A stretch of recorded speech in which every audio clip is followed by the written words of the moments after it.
Welcome back to another episode of the Man Knows Hip Hop podcast. I want to say this is episode 24, 25? That's 25. 25, yeah, man. Damn, we're at a quarter of a century already, 25 Yeah. episodes in. So yeah, once again, thank you guys for tuning in, checking us out. So as always, it's me, your boy Slack on the mic, and my co-host extraordinaire in the building. How's it going, dog? I'm very good, man. We're here. Man Knows Hip Hop, the podcast that knows and celebrates hip hop, man. Slack, what you saying, brother? You cool? All good, bro. All good indeed. Had an interesting week. It's all been all good. So we'll crack onto this now, onto our new topic for the week. So this week we're going to look at feature focus, and it's going to be about features in hip hop. And E came up with this idea, and I think it's very prevalent because thinking about what was happening when the Kendrick album was about to drop, and people were talking, what features are going to be on there? I'm like, bro, like you've been waiting for this album for 5 years, and all that's going to cross your brain is who's going to be featured on the album. So yeah, man, I think it's something that we can chop it up and explore today. E, man, what made you come up with this topic? It's funny enough, man. It's been rattling around in my mind for a little while. But the first thing that actually sparked that idea to look at features was your album of the year. You said it was your favorite album off air. Russ's album. What's it called? Who? Russ. You said it was your album of the year, innit? Russ. Oh, that little. Look at you. You acting like you don't know. Oh yeah, Russ. I thought you ordered the vinyl and the CD in it and the cassette. No. But no, jokes aside, I was thinking of the Russ album, man, and I was thinking about it when that dropped actually, and just not laughing, but just looking at how every song, probably bar one or two on the whole album, was littered with features. So obviously, I think when we was doing our review, we mentioned on that as well, and just started a train of thought just about do features matter? Do you know what I'm saying? And like we always say, at the risk of repeating ourselves, this podcast is us two chopping it up about hip hop like you would anywhere, anytime. And one of the things we would always speak about in school or ever on albums would be like feature verses, isn't it?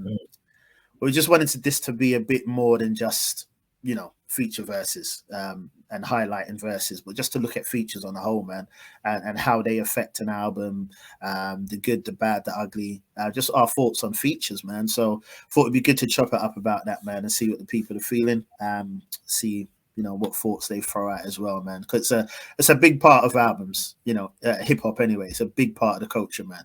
Who's featured on songs and on albums, you know what I mean? Like you said, rumors and all this and that. So yeah, I feel like it's changed though over the years, man, but we could dig into that. I feel like the features definitely become kind of more spoken about now than it used to be. I remember when Ready to Die came out, you only had Method Man on there. Yeah, Matic came out, you only had AZ on there. You know what I mean? One of the biggest albums in hip hop, and it's got minimal to zero features. But now you got albums that are like compilations because every song has got someone else on there. And whether it's a feature rapper, a feature R&B singer, or whoever's producing it, it's almost like that overshadows whoever's album it actually is. Yeah, you know what I mean. So I don't know, man. I guess that leads into the first question, which is how important would you say that features are to an album? So I've just alluded to the change, but how important would you say that a feature is nowadays? Okay, so two ways to look at it, man. Probably how the culture looks at it and how I personally look at it. Always try and keep it real. Don't ever want to come from any kind of hypocritical angle. But as you rightly said, man, the culture's almost become this thing where it's like, who's featured? It's such a big thing. People talk, like you said, the Kendrick album, other albums. People want to see the track list, you know what I'm saying, before the album drops. Correct me if I'm wrong. I ain't even going to lie, bro. My mind ain't what it used to be. I was thinking about it this morning, man. I was thinking about some lyrics and some other things, and I just think, man, it's like I'm forgetting enough stuff. But anyway, I don't remember us getting track lists way before the album dropped like we do today. Okay, right. I was gonna say I may be wrong if I'm remembering rightly, but bro, all we'd probably get some artwork, a few, you know what I mean, a little We promotion. get like promos, we get a single. Right, you get me. I don't remember no track list really coming before, like way before it drops. Now, obviously, it's a different time of, you know what I mean, social media, different time and all that. People are dropping track lists way before the album drops, obviously to whet your appetite. But then sometimes they change that track list, or, you know what I mean, change an artist, or it just seems like there's so much focus on getting the track list out. And I believe a lot of that is for you to see who's doing work on the album, you know what I mean, who features. So I remember albums dropping, I didn't know the track list or who was featuring until I went to buy it and I flipped it, you know what I mean, or I'm digging or whatever, and I'm looking and seeing on the back, and I'm looking at, oh man, so and so's on the album. But yeah, to answer your questions, for me, I'm gonna say they're important to an album. Yeah, not necessarily because an album needs to have them, but because you need to be mindful of what type of features you have. You see what I'm saying? And I do believe they add a bit of flavor to the album as well. You see what I'm saying? So for me, I do think that features on an album are important. They're not. They shouldn't be crucial, and they shouldn't be heavily relied upon. You see what I'm saying? But if done right, they can really add a nice touch to an album. So yes or no? I'd say yeah. I'd say who you're having as a feature is important. Do you know what I'm saying? So I think they're important. What do you think? I'm kind of in two minds a little bit, because on one hand, I'm like, if an artist is good enough, they should be able to carry the album on their own with minimal features. And I think maybe that's because, as you alluded to before, like we never had track lists, and we might hear that someone's featured on the album. Like it might be through grapevine, or you might have someone's crew. Like if Eric Sermon had an album, you would expect Keith Murray and Redman to be on at least one song. If Griselda's dropping it, if Westside Gunn's dropping an album, you expect Benny and Conway's going to be on a song, but they're a crew, so you expect that. So the outside features is a different thing. And when I went to go and see Nice and Smooth in concert, and they did Dwick like 3 times in a row, and then Smooth started crying, and he was like, this song is so important because when we recorded it, people weren't really doing features like that. Like they weren't really jumping on each other's songs. So it was such a big thing for us to be able to do a song with our brothers, Gangstar. And now Guru's not here. Like it means so much that we opened that door for more people to jump on each other's records. So Dwick in itself, like that is an amazing, obviously, like, you know what I mean? That's one of the greatest hip hop songs in general. And it's made a great song because of the feature. I think if it was just Guru and Primo, it will still be dope. But I think Nice and Smooth brought so much to that song. Like the way Greg Nice sets it off, and then the way Smooth ends it. I don't think the song will be as dope if it didn't have those guys on there. It wouldn't be. So it wouldn't be. I don't think it would, man. So I think features are important, but I think it is important as well how it's done. I think someone like Kendrick in today's kind of climate, I think he really picks who he wants on each song. Like when you listen to Complexion and you've got Rhapsody on there, and you listen to some of his other songs and the features, it feels like he's really thought about who he wants to be on there, not just whoever's the hottest. Like on his last album, he's got Kodak Black on there. He's not the hottest rapper out, but he's obviously delivering what Kendrick wants. So someone who picks, you know, what features that they actually want to be on the album, I think that rather than just going for whoever they think is gonna get people's attention, like that Russ dude you spoke about, you know what I mean? He Ransom and all these dudes on his album gets swallowed up by all of them. Which doesn't make any sense. Why you're getting eaten up on your own album, like you're irrelevant on your own. No one's listening for your verse at all. So I don't know. I would say that they're important because it can definitely add to a track. It can definitely make a track better, but it can also take away from whoever the main artist is. If the main artist is good enough, an artist who's just tearing you up on every song, that's not good. And also, it feels to me like it can be used as a marketing ploy, because if you haven't got enough juice where you have to have features in order for people to give a shit about your album, that's kind of what it feels like nowadays. You know what I mean? It kind of feels like artists have have that feature. They have to say I'm working with Hit Boy. They have to say I'm working with this producer or this artist or whatever for anyone to give a shit about their album. Like Game's dropping an album, and I think Hit Boy is executive producing it. I don't think if Nas did the load of stuff with Hit Boy, Game will be reaching out to. Do you know what I'm saying? So I think 100%. Because of that, I think Game would now say, "Oh, me and Hit Boy are the new Stupid Dre or this bullshit." Yeah. He's jumping on the wave, isn't it? That's what it feels like now. It feels like people are just doing it because they have to rather than they want to. That's how it feels. I could be wrong, but it felt like before people would do a feat. People didn't want to reach out because they were haters. Like they were like, I'm not reaching outside of my crew. I've got everything I need in house. You know what I mean? Wu-Tang and we had Ghostface and Ray dropping their albums. Like they didn't need outsiders. They'll be like, let Beth come on this track, let ODB come on this track, let this guy come on this. Kept it in house. For them to reach out, you have to be dope. Like think about the first time you heard Mobb Deep with Ghost and Ray. How crazy was that for you to read the track list and see, oh shit, you got Wu-Tang on here. You know what I'm saying? Like shit. So that was a thing. But 100%. Now it's kind of like, okay, I think we've been kind of like indoctrinated to just not really relish features anymore. You kind of read it and you're like, all right, cool, he's got guys on there. But I think before it was a real thing. So it's kind of a double-edged sword. I think as long as you pick the features correctly and you're not just doing it to gain interest, then I think it could work really well. But on the flip side, if you are just doing it just for people to pay attention to you, I'm not really interested. I try and stay away from track lists and stuff like that, but it's really difficult when you're on Twitter. Like you know what I mean? You'll be scrolling, it'll pop up. You can't really escape it. You'll see it. You'll be like, okay, that's cool. That sounds good. That could work. That feature sounds good. That producer could work with him or whatever. So it could definitely pique your interest. But at the same time, if it's underwhelming, if you're like, why is this guy on there or whatever, it could go against. But then you listen, and then you could be really surprised by someone that you thought, that ain't gonna work, but it works out really well. And then the flip side, it could work out the other way.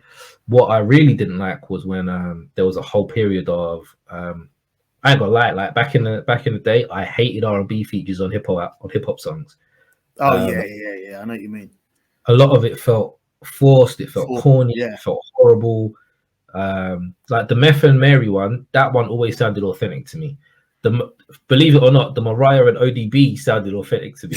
100%, man. You know what I mean? But there was other ones where it was just like, why have you? It was box ticking, isn't it? Yeah, and I don't subscribe to the box ticking, man. If it's organic, cool. But if it's, you know what I mean, it leads back to what I was saying. If it feels forced, then I'm not really interested. So I think you got an argument for both sides. So I'm kind of sitting on the fence with some splinters in my arse at the minute for that one. Yeah, no, I hear that. It's funny, as you was mentioning the Wu and the Mobb Deep, sorry. I can't remember what dropped first now. Whether it was Infamous or Only Built for Cuban Links. I can't remember. I know they dropped the same year, obviously, but I can't remember what hit us first. Infamous came first because I remember Infamous. Yeah, because I remember literally buying Infamous because the posters always used to be up where my school bus used to drive past, and I always see the Infamous poster. So I remember buying that before the Rate album came out. Right. So that was a nice, because I remember, like you said, seeing Ray and Ghost and that on Infamous, and then seeing the Nas on Only Built for Cuban Links. Exactly. And that was mad because that was the first. Because we always sort of, as I've said a million times, man, we could do shows and shows and shows on Wu, man, but we had never had anything like Wu. You see what I'm saying? Like you said, they had their own in-house everything. You hit the nail on the head. They didn't need no features because they were like, people call Wu a super group. They weren't a super group because they weren't already stars when they dropped. You see what I'm saying? They were all fresh to us, right? Well, I know Jizza and RZA had little bits of that before, but you know what I mean? Yeah, but no one was checking for that. No one was checking for them. Right, exactly. So so when you thought of Wu, they was just like a world and an entity onto their own. You know what I mean? They had RZA and the other producers in the crew. It was exciting to be like, wow, who's going to be on this track? What Wu members are going to be on this track? I love the chemistry between Jizza, Ghost, and Ray on tracks and little things like that. But then you saw Nas on Only Built for Cuban Links, and that was the first time there was ever a non-Wu feature on the Wu album, and it was exciting. And we all know, you know, he killed that verse, that track, brilliant track. He murdered it. Right, there you go. 95. This was Wu's time. This is Ray's time. So yeah, it's exciting, man. So it's important if it's done right. You know what I'm saying? But like you said, sometimes it's a bit like you don't want to lean on it too much, so you kind of don't want to say it's too important. Yeah, you got to be careful, but yeah, man. Yeah, if it's done right, it's a beautiful thing, man. Yeah, facts, bro. Facts. So leading nicely in, what would you say? I know it's difficult to give like a median figure, but what would you say would be like let's say that you got like a 13-track album from an artist that you respect. And this is a difficult question because we've seen both sides of the coin. So what would you say would be like a perfect amount of features for an album? From, let's say that, I don't know, Jay-Z was dropping tomorrow. How many features would you like to see on a 2022 Jay-Z? And I'm only using Jay-Z because, you know what I mean, you're a stan for him. You're joking. You're a funny guy, though. You're a funny guy, this brother. But yeah. That's cool. So, yeah, all right, I'll run with it. How many features would you say would make sense? Okay, cool. So like you said, it's really important how many tracks. So you said 13 tracks. See, Jay's a good example because I like Jay. So obviously I want to hear him majority. You see what I'm saying? So if he dropped a 13-track album, I think I'd probably want to hear, or wouldn't mind having features on about 5 or 6 of them. Let's say 5, a little less than half. You see what I'm saying? On a 13-track. If it was like a 10-track project that a lot of people are dropping now, 10 tracks, bro, 3, 4 maximum. I want to hear another voice on, because I've heard some people say things like, yeah, but it might be a bit boring if it's just that MC. Then you can't like that MC then. If hearing majority of him on his own, him or her on their own, is going to be boring, then you can't like that person. It must be someone like a Russ then, who you're not really feeling and you're listening for the features. But you think that's the conditioning that they've done to make people expect you to have a gang of features on a song or an album, where people would now say, oh, that could be boring. Back in the day, like, no one gave a shit that no one was on Ready to Die. Apart from men. Exactly. No one gave a shit that no one had heard of AZ before he did the Life's a Bitch first. That's real. No one was checking for no AZ. Nas said himself, like, he had no famous guest appearances on that album. So right. So yeah, I think we've been conditioned, bro. I think there's been like I agree. There's been like a change in the way that people would, because I'm more than happy to hear my favorite MC go completely off for 10 songs or whatever and not have any features. You know what I mean? If he's with the right producer, like the Prime album with Royce and Primo, before any feature, because they did like the one where they had the features like Logic and Jay Electronica and all those dudes, but the original album didn't have all those features, and that was dope. Like that, you know what I mean? Just Royce and Primo together. But there are any features on that first one? Well, no, I know Slaughterhouse was on the Microphone Preem. Slaughterhouse was on Microphone Preem. I think that was it. Oh no, Absol. Actually, there were a few, because Absol and Mac Miller was on a song together. That Sound Good. It's probably one of my favorite ones off the album. There's no weak song on the album. No, yeah. So yeah, that's interesting. But majority of it is them. The majority of it was just them two. But then when they did the deluxe version and we had all the other features, I was like, yeah. But those features worked. Like none of them felt out of place or that you didn't want them there. And I, you know what I mean? I even tolerated the Logic verse on a So it can definitely work. But I would say like the perfect amount. Even that album was a good example, to be honest, because I could have happily just had Royce over Primo for the whole album, didn't need a feature. And if we're talking about, I don't know, 10 to 13 songs, which we would say would be the quote unquote perfect length for an album, I think it would depend on who it is, to be honest. I don't think certain MCs could hold down a three verse a song album on their own nowadays. I think people are getting lazier. It's just easy to reach out for features now because you don't have to pay for studio time. You know what I mean? You don't have to book it months and years in advance. if a rapper's busy, you know what I mean, you've been tracking him down, bro, you're gonna do this verse. Yeah, I'll get to you. Bro, you're gonna do this verse. Oh, I've got to find time to get in the studio. But now it's just like, send it to me. Yeah, you know exactly. what I mean? It's not easier now for someone to just write a verse, lay it, send it, say, is that cool? They're like, yeah, that's fine, even if it's trash. Because we're hearing a lot of differences in the quality of the mixing now. The verse, so, you've got a verse that sounds beautiful, sounds crystal clear. Then you hear the feature verse, you're like, what did he say? Like, it's been badly mixed, you can't hear it. But I think before, the whole spirit of competition, where everyone was in the studio together, someone says a verse, you're like, shit, man, he just absolutely killed that shit. I'm gonna have to rewrite that verse because he's just obliterated me on my own shit. I don't think that spirit of competition is there anymore. Like, especially if you're flying and sending in verses. Exactly, it's so easy now. So I would say, I'd say it depends. Again, I'm kind of fence sitting, but I think it depends on the artist. If it's someone who just needs features because they can't carry nothing on their own, then they're gonna have to features because no one's gonna give a shit. But if it's a prominent MC that you respect, then I'm cool just hearing maybe one or two at best, and maybe just someone who could. I'm more interested in the producer. Like, if you got a really good artist and you want to hear them over the best possible beats, that's more appealing to me than how many features are on there. Because a lot of people are filming their verses now anyway. Do you know what I mean? They're just saying random. Like, imagine having a game verse nowadays where he's just talking about how much he wants to make love to Dre and whatever he talks about on his feature verses. It's like, okay, I could have done without that. Like, how many times have you heard a feature verse like recently? You're like, you didn't really bring nothing different to the track, right? You just said some shit.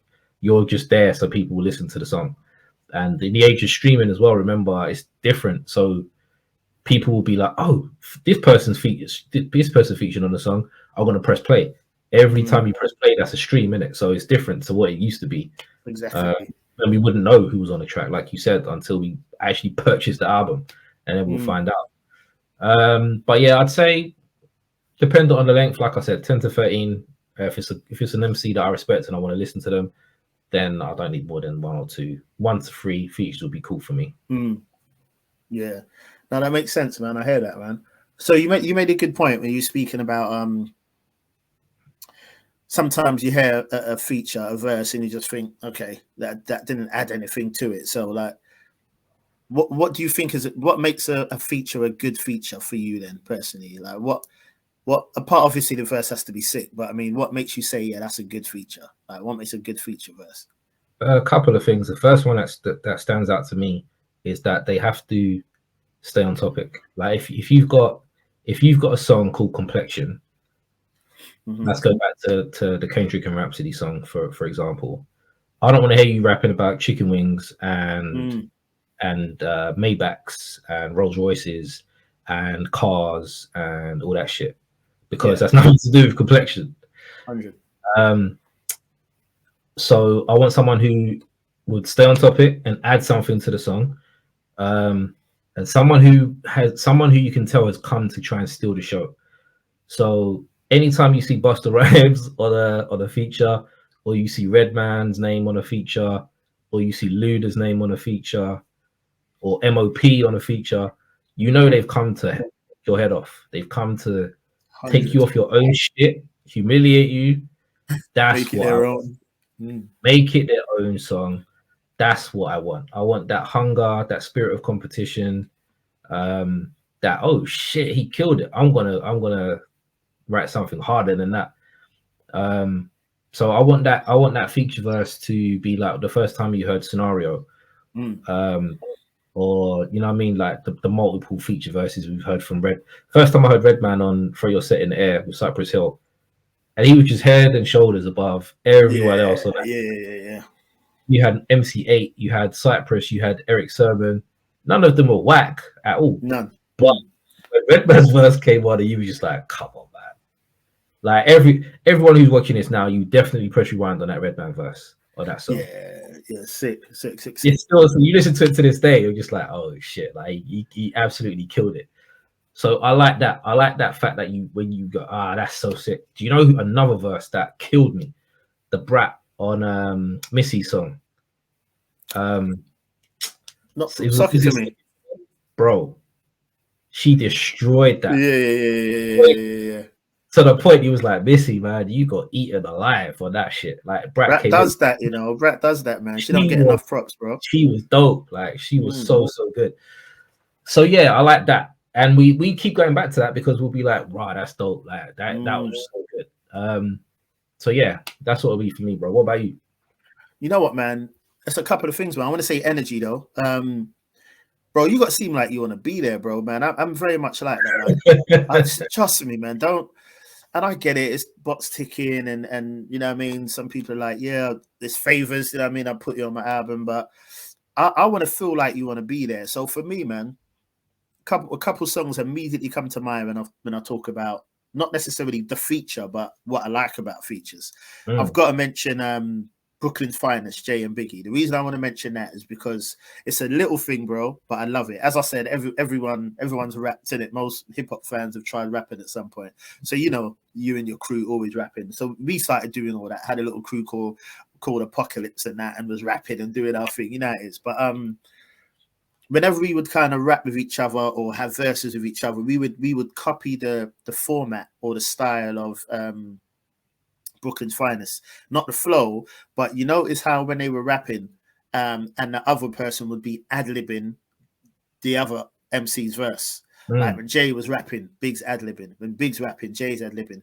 That added so much to the track because immediately you felt like they were feeling each other's verses. You already know what that was going to be like live because they would have been throwing in each other's bars and all that. And for me, that just took what was a good feature to the next level because it felt like that energy. They want to be there, man. That's one thing, definitely. You got to seem like you want to do it. And like, that's a great you're point, excited. Bro. Do you know what I mean? You're excited to be there.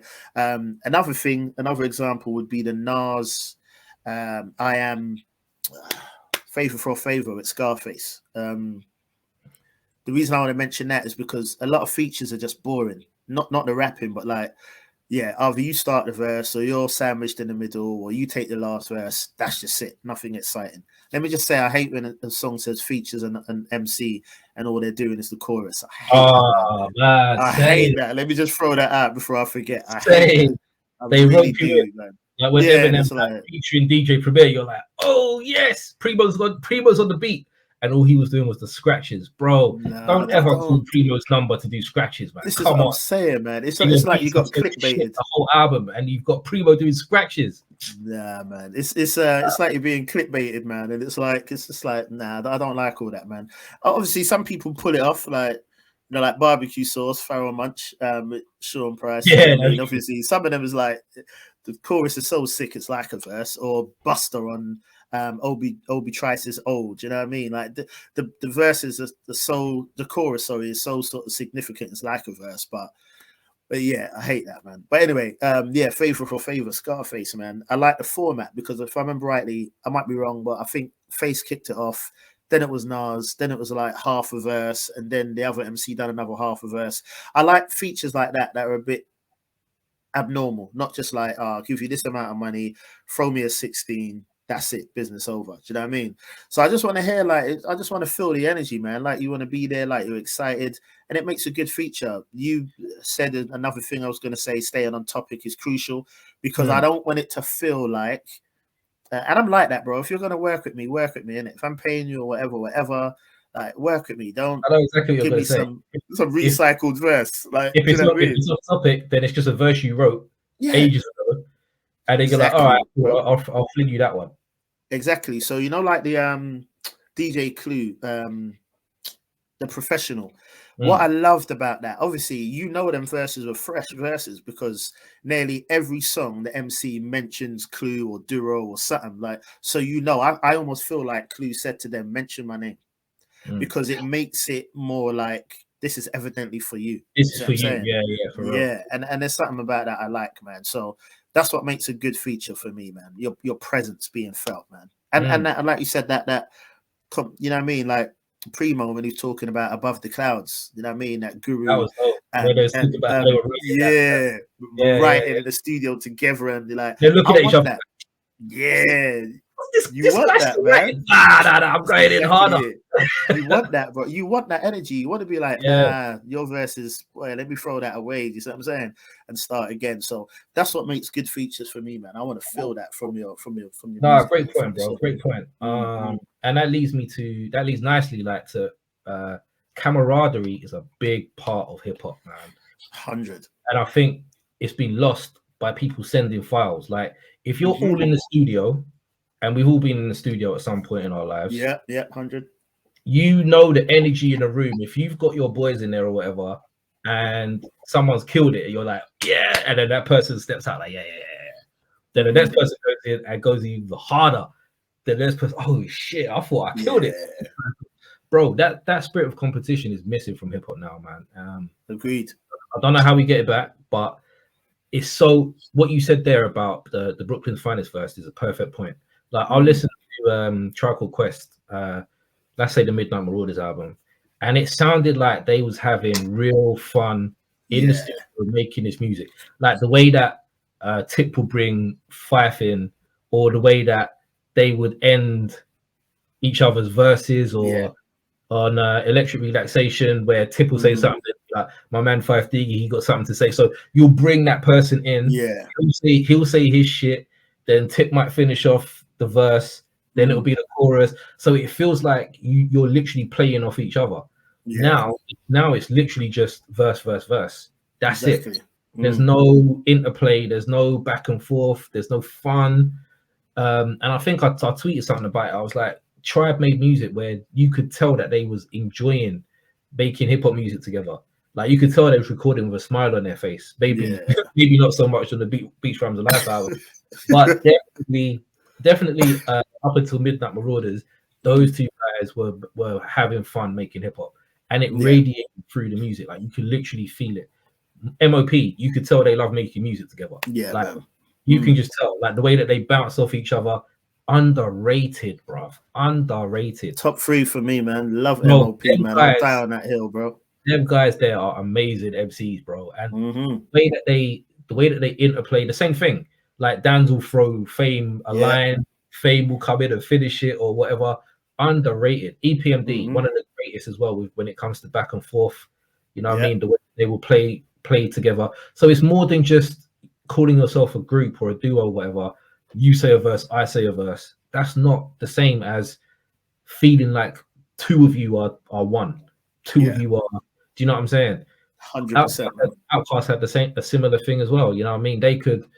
Aquemini was a perfect example of that. So I think that's missing in hip hop, man. I think that's really taken away from a lot of the feel of the music, because we can listen to a song and feel like we was there, like hearing them record that shit. Hearing Eye for Eye, and I'm sitting there like I can imagine Ray watching Nas. Do you know what I mean? Like, come on, bro. Or, great point, man. I think that is what is really kind of taken away from the features nowadays, is that these guys ain't in the studio together. They might not even know each other, and you know what I mean. Some of those other features, they might not have known each other, but when you heard How High with obviously Red and Meth, they didn't know each other that great when they did it. But look at what, like 30 years later or whatever it is now, you know what I mean? Them guys are brothers. And you can tell when they make music again, you could tell that they were having fun making that music. This is what you need, man. Because, you know what I'm saying? I think that makes a big difference. So them wanting to actually sounding like they want to be there, they want to be on that song. Yeah, good point, bro. Good point. Definitely. So the next one is what makes a bad feature? So the opposite. So what would you say would make a bad feature? Yeah, man. So without just reversing what we said, for me, it's definitely going to be that. I think it's what makes a bad feature with Ross. But you know what though? It's true. The topic thing. And obviously he's smooth with it and all that. Yeah, we know that and whatever. But the topic thing for me is annoying. The one he done on Gibbs's track for me, one of them was the one that kind of was you need the dictionary when you. It's just like, bro, come on. Yeah, man. What was I listening to the other day, man? And Gibbs' verse was so good. It was sick, the whole track, and it's like it almost brings it down a little bit. I'm trying to think of the song. It was a Conway song, man. Conway, Lil Wayne, and Rick Ross. Oh, the Tear Gas. Tear Gas. Now I know we've spoken about that. I know you weren't feeling Wayne or Ross on that, but No. For me, I'm just saying, I think you could like a song, man, and if you don't have the right feature on that song, it can just bring the whole song down to a point where I just probably might not even listen to it or listen to it up to that point, and then I'm done. Do you know what I'm saying? So for me, what makes a bad feature would be a bad choice of MC. And I don't think you even have to necessarily be the same style or nothing like that. There just has to be a bit. ODB and Mariah couldn't be more polar opposite if you tried. Like it's impossible. Right. There you go. There you go. But people love that song because it's so crazy out there. Yeah. No one would ever have put ODB and Mariah together on a song. No one. Never. But then you found out, oh yeah, Mariah knew him from, or they knew each other from years ago. So it made a little bit more sense. But you would never put them together because their styles are complete opposite. One's hip hop, one's bloody a singer, for God's sake. Yeah. The fact that it works is because they both brought something completely different to the track, but it worked. So yeah, it's not about you know what I mean, having the same style or whatever. It's about, like you said, if you want to be on the track. Man. Yeah. Agreed. Because I mean, I know we were a crew, and we were a group, I should say, and they're not like outside features. But the reason why Ghost and Ray stood out almost immediately to us, I know we had Can It Be So Simple and things like that, but I believe there's a reason why that song was just them two, or RZA noticed the chemistry with them two. You know what I mean? Yeah. When you think about it, they didn't like each other before. You see what I'm saying? That's what's crazy. Yeah, right. But there was an undeniable chemistry there between them, and you got that on record. That's why everything they done after that together, it was just like golden, to the point where that was almost like their not claim to fame, but it was like you saw one, you saw the other. Whenever they're together, there was energy.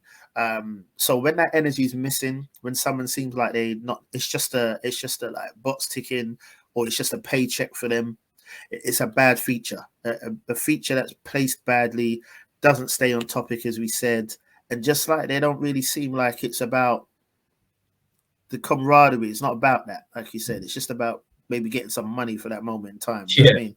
Yeah. So that all these things, man, they make bad features for me, and I think it's really important. It's important who you do something with more than why you do it. You see what I'm saying? Like you said at the beginning, I'd rather have an album with no features than say, yeah, but I've got this person and that person on it, but they're all misses. They're all like, you know what I mean? They don't gel. So that's what makes a bad feature for me, man. There's mainly lack of energy. Sorry, not energy. Connection, chemistry. Yeah, man. Yeah, there's so much of that, and so much of that now. But yeah, for me, it's pretty much the same, to be honest, bro. Pretty much the same. An example for me would be the first time I heard, I can't remember the name of the song. I think it's from King on Conway's album with Dej Loaf. Oh yeah. I know exactly the one you mean. The name's gone from. I love the song though. I know you're not feeling it, but I love the song. The song's dope up until Dej Loaf comes in. Like as soon as she comes in, I hit skip because the whole auto tune, it just didn't go with the song at all. Yeah, and what she was talking about and everything. What she was talking about didn't make no sense. She starts off the verse with what I'll do a nigga bogus or something. Like it just ruined everything. Like the beat was nice, Conway killed it, and then she comes in on some bullshit, and I was just like, skip. Like I've never heard that verse because I can't. The whole auto tune thing, it hurts my ears. It's like diabetes on my ears. Like it doesn't do anything for me at all.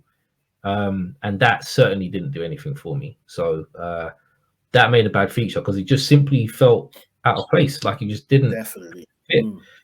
And then the other features he had on the album was so dope. Like you've got Method Man or Lemon who killed it.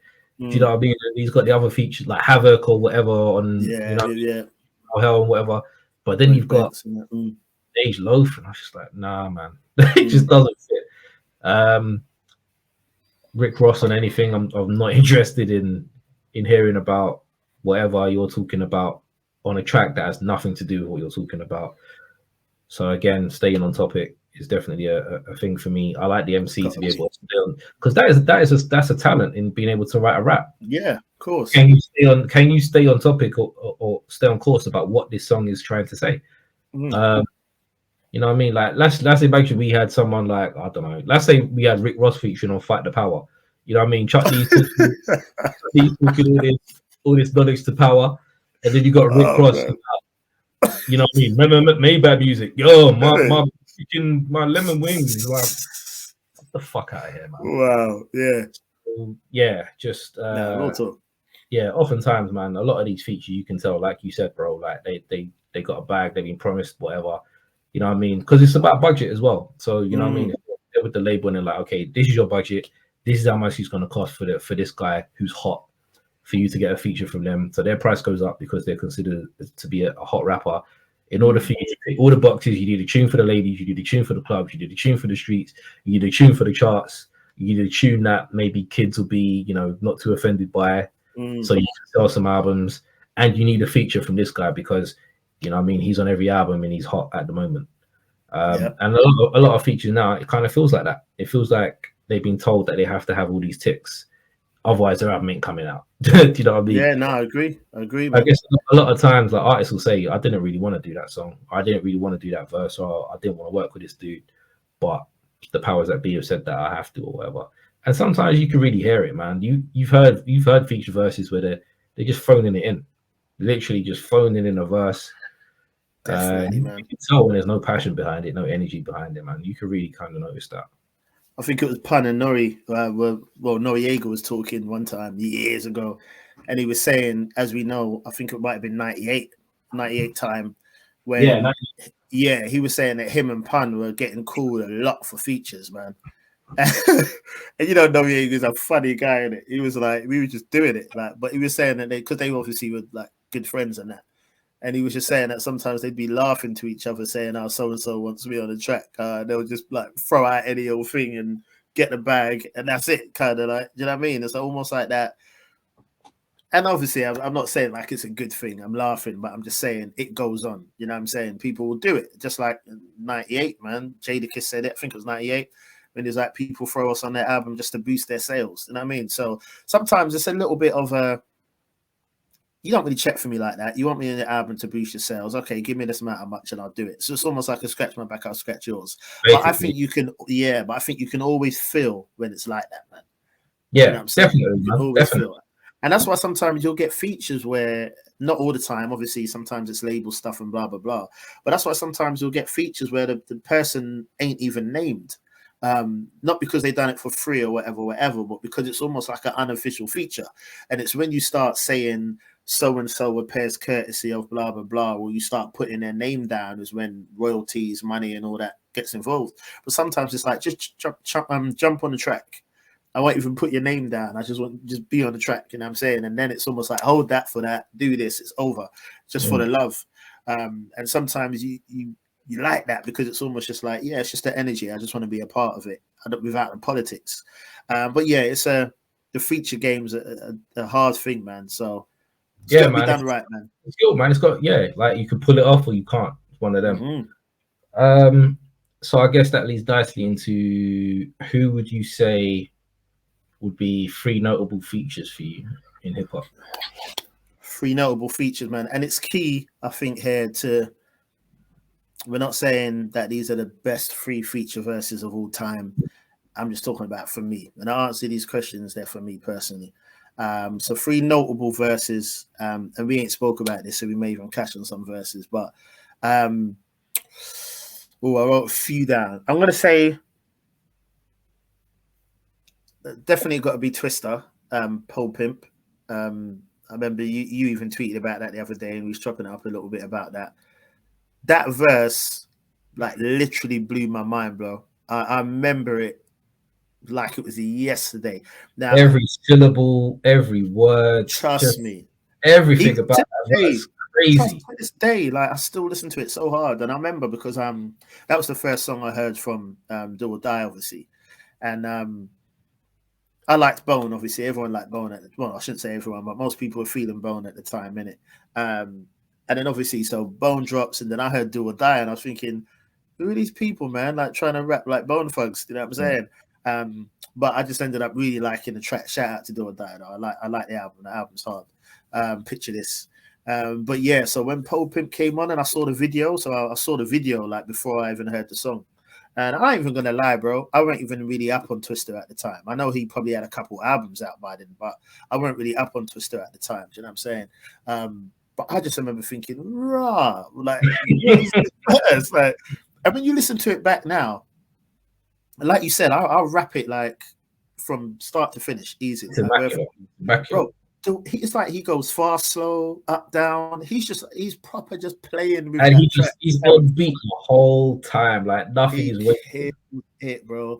That is one of those ones where, hand on heart, I cannot tell you how many times as soon as it finished, I would just play it again. Yeah, I just want to hear that verse. You know what I'm saying? Absolutely murdered it, man. So if we're talking some of the best feature verses of all time, and Twister's verse on Pole Pimp don't get mentioned, something's wrong, man. People need to listen to that. I know probably majority of the listeners have heard it, but go and blast that again, man, at full speed, full volume. Sorry, sick verse, man. Disgusted. Trust me. Another one I'll say is, and it's funny because I put Pun down there in my mind. I'm like, yeah, Pun. I'm just saying Pun. Bro, take any feature verse you want. I'm saying Pun. You know what I'm saying? I remember it got to a point, man. What's their names, man? Lord Tariq and Peter Guns. They dropped the their album, man. Bronx Expressway or whatever. Yeah.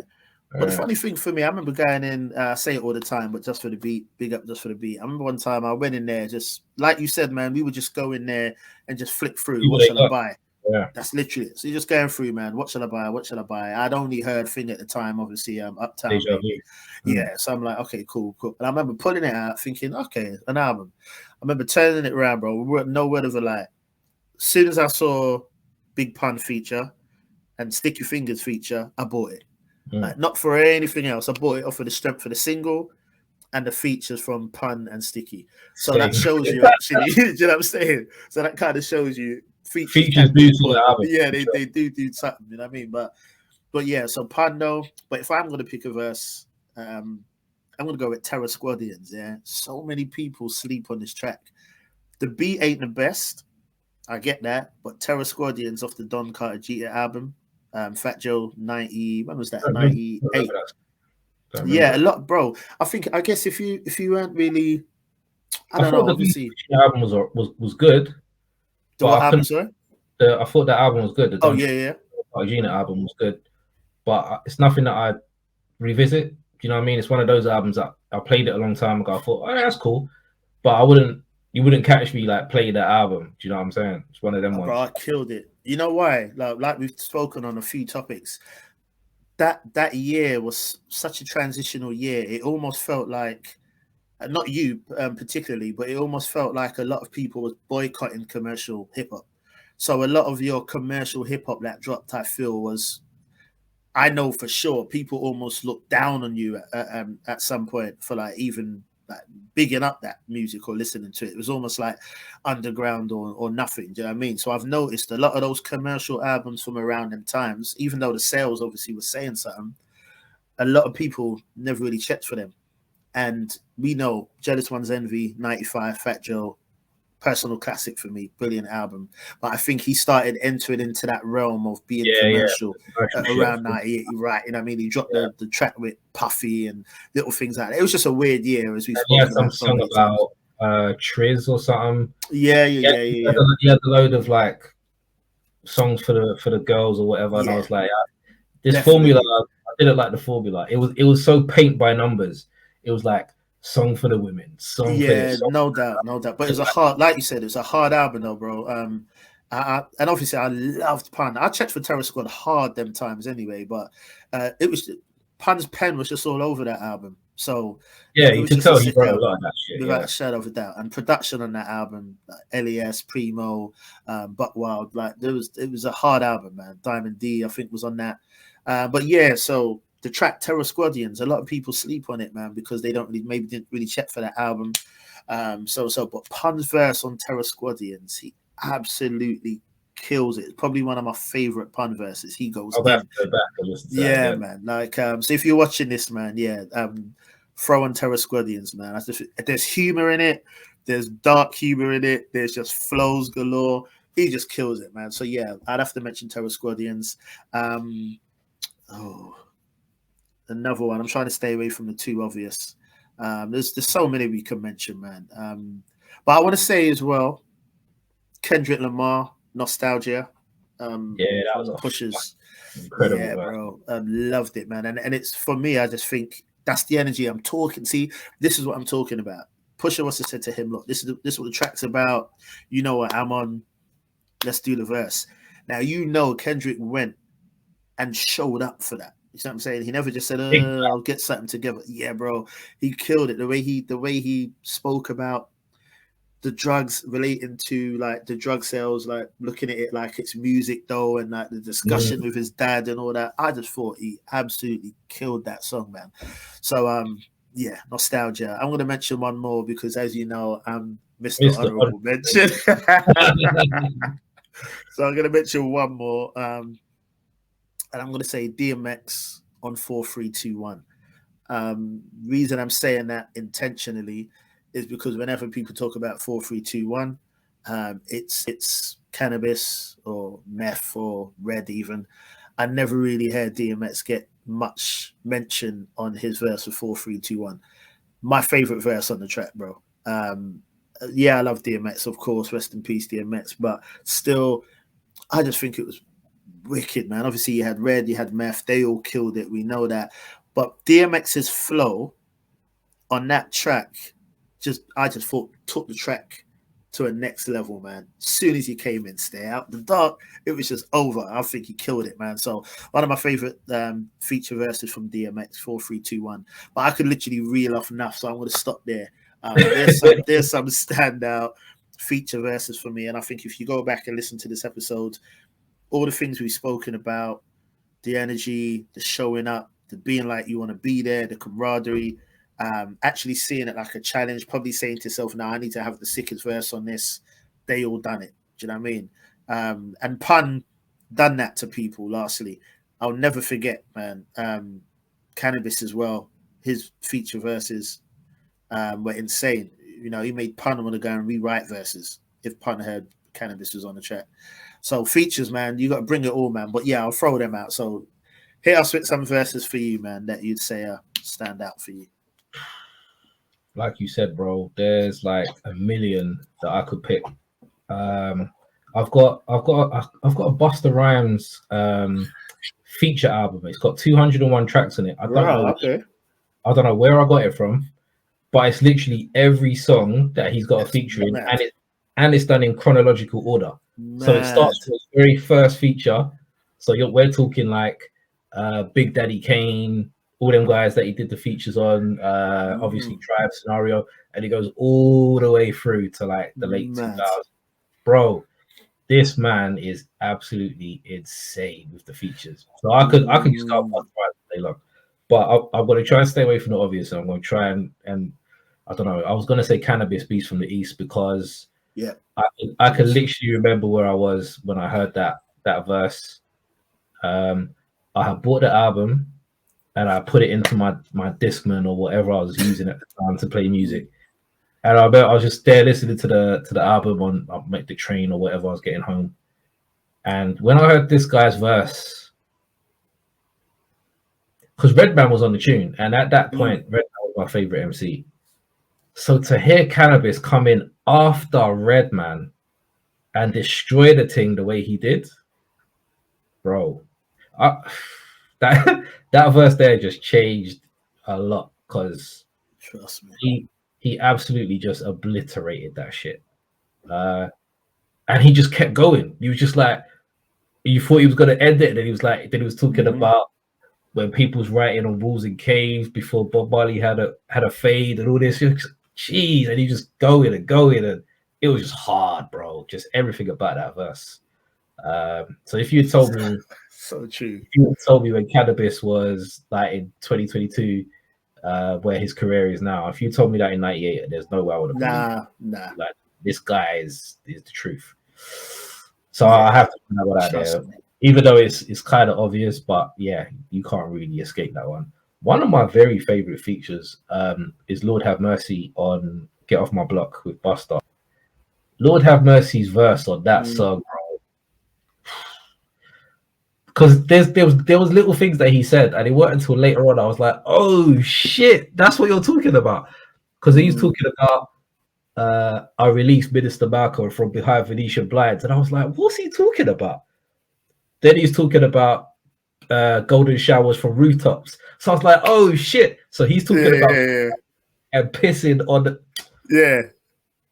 So my man could think Minister Malcolm, bro. That verse was so crazy. Yeah, you know what? Yeah, it's mad.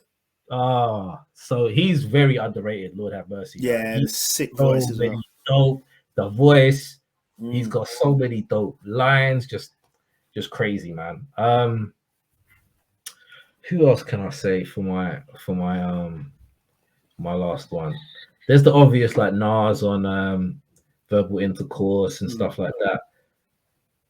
But I'm gonna go with probably an obvious one. But the first time I heard Deep Cover and I heard Snoop come in on that tune, just different. Just his flow and the way he was kind of like, he was such a contrast to Dre. Dre was very deep voice, and then Snoop coming with his kind of more high pitch, but the shit he was talking was just so like gangster. And again, they stayed on topic for the whole tune, talking about crooked undercover cops, and you know what I mean. Yeah, just that was a brilliant verse, man. Well, not just the verse, the whole song, but the whole song. Snoop was a feature at that time because no one knew who the hell he was at that point. So that was a great introduction to Snoop. And as an honorable mention, I think I've got to throw in Ice Cube on Hand to the Dead Body by Scarface. Ooh, yeah, man. Again, that verse, man's talking about, you know, fuck the Clintons and all this shit on the shoes. Look at that shit, man. That'll make people uncomfortable to listen to. And that was the area Cube where I was like, yeah, like this guy. But yeah, I think that was a great feature verse. It was, man. Good chemistry as well. Great chemistry with Scarface. I think Cube ate him up on that tune, man. And that's not easy for us to you know what I mean, to go at Scarface on a joint. Not easily done. It is his verse I remember more. When I think about the track, I think about Cube's verse. Don't get me wrong, Face's bits was dope, of course, his face, but Ice Cube, the way he came in, the energy, the stuff he was saying, and the way he ended it, fuck Bill and Hillary, Ice Cube, it ain't no killing me. And I was like, very prominent verses for me, man. And I could have named the obvious ones, but these ones are ones that stuck with me, man. And there's a million more, like Biggie on Tracy Lee's. There's so many, man.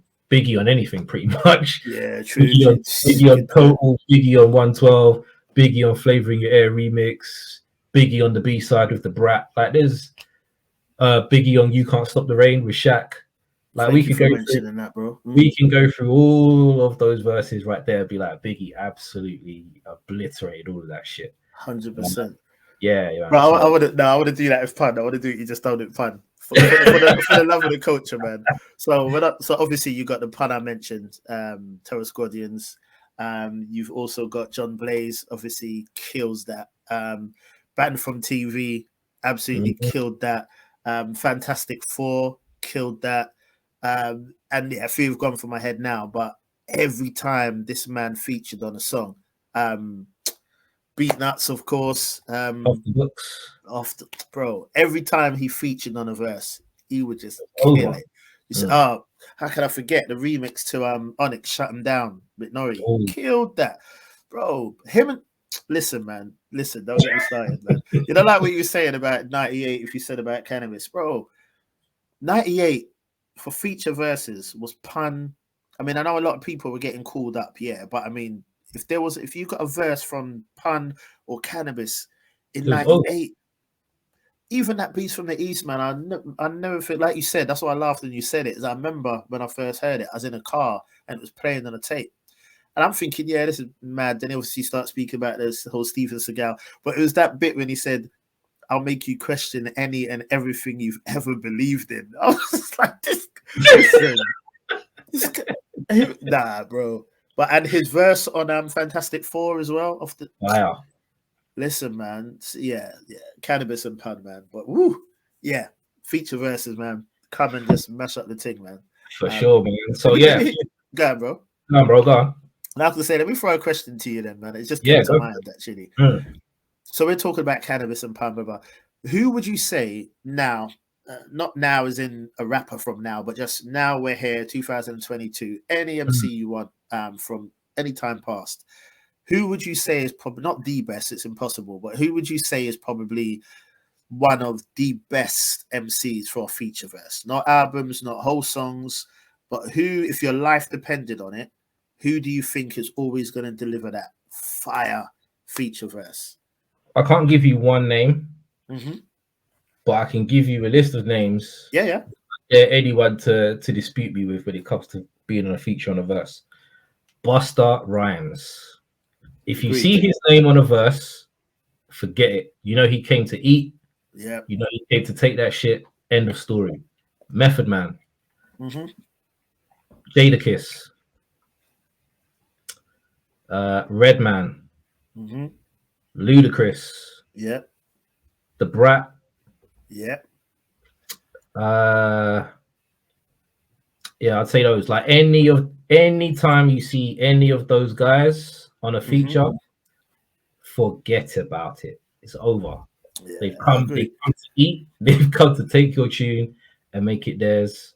So yeah, I couldn't just do one name, because if I did, I'll probably say Busta, just because, like, as I said, I've got 201 songs. I don't think anyone else has got a catalog of features that deep and that wide, ranging from dancehall to R&B to the hardest hip hop you could ever hear to commercial hip hop. It literally covers every possible You know genre. What? You're right. You know, it's killed it in all genres. Yeah. Like when that Luma D song, that Luma D couldn't sing for shit. But when you heard the remix and you heard Busta Rhymes with a claps, he did it. And he did Sean Paul. He's done BD. He's done everything. Tribe. He's done literally everything. So for me, if I had to pick one, and I'd say who is that guy for feature verses, I can't see past Busta Rhymes, man. I can't. Yeah, you know what, Brian? We're gonna argue. I was thinking Meth, because he always just silently kills. Never overhyped or anything, just sort of shows up and does what he has to do. Yeah, and goes, you know what I mean? But yeah, you know what? I want to shout out Raekwon as well, because you don't really think about him much as like a feature MC, but when he features on stuff, though, he delivers, man. Andre 3000, obviously, he always delivers. Another one who's very versatile as well. Definitely, man, on his features. But you know what, man? Not just to echo you, but I think I'd have to go at Busta as well, man. Because I was even listening to that track with him and Sean Paul the other day, the Make It Clap remix. I mean, I know it's Busta's track, but this man's chatting. He's not even rapping. You know what I mean? I'm like, this guy. Have you heard his feature verse on Cardinal Official's Old Time Killer? Yeah. When I first heard that, bro. Yeah. So that's what I'm saying. Like he can dip into anything, make it. The tune with Chris Brown, like that was meant to be an R&B tune. Man decided, all right, I'm gonna take this and I'm gonna speed rap the shit out of it, and I'm gonna absolutely obliterate anything else that's on the tune. Bro, like he's literally done everything possible as far as when it comes to features. I don't think anyone has touched in as much genres as he has and killed it at the same time. Like I couldn't see man going on the Luma D song and killing it the way that Busta made that song his, or Meth being on I know, like you said, it's Busta's song, but Meth being on the song with Sean Paul, that Make It Clap beat. He could do a verse, but I don't think it'll be as dope. And then let's be real, like when Busta featured on Meth's song, What's Happening, Yeah, bro, he killed it, man. He took it. Killed that. It, man. He took it, man. He took it. Yeah, yeah, he's mad, you know. He's I'm just thinking about Busta, man, because it's like, bro, I'm gonna send you that album after, and you look through that track list, and you'll be like, Jesus Christ, like, this is stupidness. Yeah, I forgot some of the features. He's done so much that I've literally forgot some of them. Like, shit. Yeah, and it's his style, whether he's doing the slow, kind of calm, relaxed flow, or the hype thing, or whatever he's doing, he just or the chatting or delivers, whatever. Man. Delivers, man, every time. Yeah, shout flowers to Busta, man, for real, man, for real, Absolutely. for real. Yeah, for me, if he had to gun to my head, I don't think anyone has killed as many as he has. And because you could say people have been killing hip hop features, but a lot of them are only hip hop features, or they'll do R&B, but they ain't doing the dance hall, they ain't doing the dance and everything else that he's done. So yeah, Busta for me, man. Great point, man. Shout out to Busta, man. Shout out to Busta, Bus as per usual, and shout out to every one of you who's tuned in and watched us again this week. Thank you so much for your support as always. And also, if you've got any honorable mentions that you want to throw in the comments, then please do feel free. We will be back again next week for the next episode, so watch this space. And until then, from me, as always, many thanks, many flowers for you guys. And my co-host extraordinaire up in the building as per usual. E Major, nothing but love. Like Slack said, man, join in with us. I tell you what, let's even flip it a little bit, man. Maybe throw out some verses that you think are overrated, verses that get hyped up a lot that maybe you're not feeling. So maybe put them in the comments as well. But yeah, man, as always, appreciate you tapping in, listening with us. Stick with us as well, man. It's going to get bigger and better, man. So from Slack, from me, Man Knows Hip Hop, nothing but love, man. Peace as always. Salute, guys. Thank you so much. Take care. See you next week. Peace.